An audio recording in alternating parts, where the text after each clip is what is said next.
Hello. In this video, we'll take a technical look at the chemistry of hydrosols, also known as flower water or hydrolat, and their uses in everyday life. If you're also curious about the pleasantly scented distillates, which are valuable byproducts of aromatic oils, let's continue.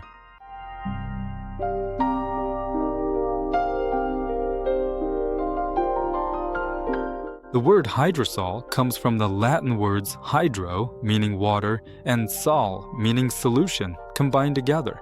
It is also known by other names such as hydrolat or distillate. Basically, it is produced as a result of the steam distillation process. This is a purely physical separation method. Steam from hot water is passed underneath the plant material placed in a container. This steam carries along the aromatic compounds within the plant.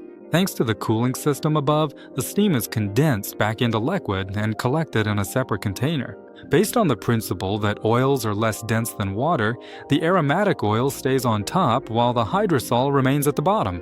Then they're separated using a fine spout. Hydrosol contains about 99% pure water. The active components inside are polar organic molecules that are water-soluble, unlike the oil. In addition to the distillation method, there are three other main methods for obtaining aromatic components. Maceration, or infusion, is a method of transferring aromatic essential substances into a carrier oil. St. John's wort oil is the ideal example of this method. The other is the cold press method. This involves applying high pressure, especially to fruits and seeds, to mechanically extract the oil. The third is the supercritical carbon dioxide extraction technique. It is an expensive and technical method that uses liquefied carbon dioxide under very high pressure. However, the best extract is obtained with this method. As a chemist, I unfortunately observe that there's a lot of fraud in the market. So, what should we pay attention to when buying a hydrolat? Since hydrolat is essentially water, the risk of bacterial and microbial growth is very high. Ideally, it should not contain preservatives and should be stored in the refrigerator. Hydrolats that are naturally antimicrobial, like those from thyme or rosemary, don't spoil. Agricultural chemicals used in production, that is pesticides, can end up in the product.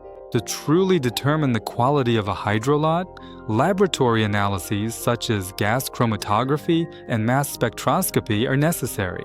Hydrolats offer a more affordable and safer alternative compared to aromatic oils.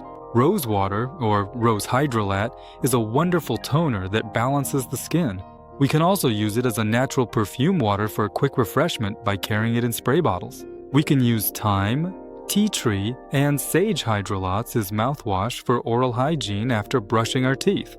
We can use refreshing hydrolats like pine, mint, and eucalyptus as alcohol-free light cologne or room fragrance. This method is a much more natural and economical solution compared to sprays full of chemicals. I hope that with this technical perspective, you become a more informed consumer and maybe even an entrepreneur when it comes to hydrolats. However, if you want to take these products seriously for your own health or others, or to produce them commercially, it is essential to get professional advice from a chemist. If you have any questions about these topics, please share them in the comments. Stay more natural and healthier. Goodbye.